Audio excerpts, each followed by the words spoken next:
Good morning students, class 10th B. गृह विज्ञान में आज हम पढ़ेंगे पाठ 1 गृह प्रबंध, जिसके अंतर्गत हम पारिवारिक बजट के बारे में अध्ययन करेंगे। छात्रों, मानव जीवन में आवश्यकताएं अनेक हैं और आवश्यकताओं को पूरा करने के साधन बहुत ही सीमित हैं। अर्थात कम आय में ही परिवार के सभी सदस्यों की सभी आवश्यकताओं को पूरा करना मुखिया के लिए एक कठिन कार्य होता है। किंतु इसे सरलतापूर्वक करने के लिए हम आय व्यय का एक लेखा तैयार कर लेते हैं और उसे हम बजट कहते हैं।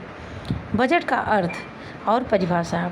पारिवारिक आय व्यय में संतुलन स्थापित करने के लिए बजट तैयार करते हैं। परिवार में होने वाले आय व्यय को व्यवस्थित रूप से लिखना ही बजट बनाना कहलाता है।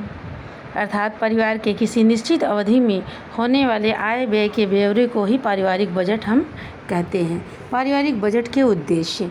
पारिवारिक बजट के क्या उद्देश्य हैं? किसी परिवार के पारिवारिक बजट को अगर हम देखते हैं तो सर्वप्रथम हमें परिवार के आय का ज्ञान होता है।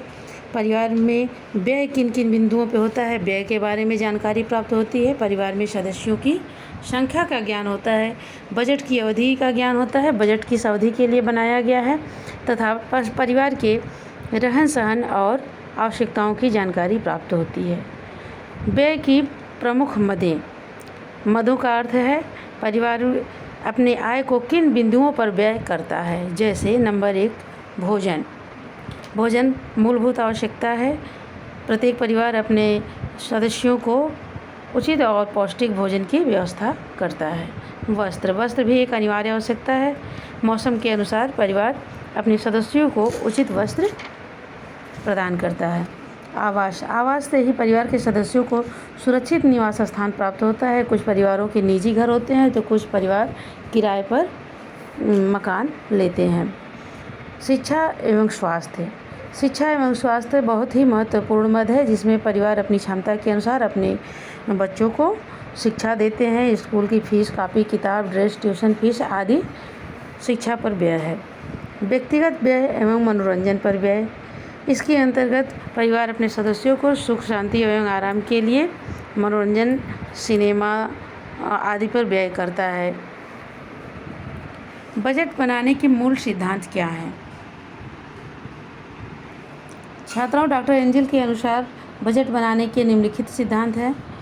नंबर 1, जितनी आय प्राप्त होती है उससे अधिक खर्च नहीं करना चाहिए। नंबर 2, सर्वाधिक आवश्यक वस्तु पर सबसे पहले धन को व्यय करना चाहिए। कम खर्च पर ध्यान देना चाहिए, अधिक व्यय नहीं करना चाहिए। नियमित धन बचाने की आदत डालनी चाहिए। इसके अतिरिक्त बजट बनाने के सामान्य सिद्धांत निम्नलिखित हैं।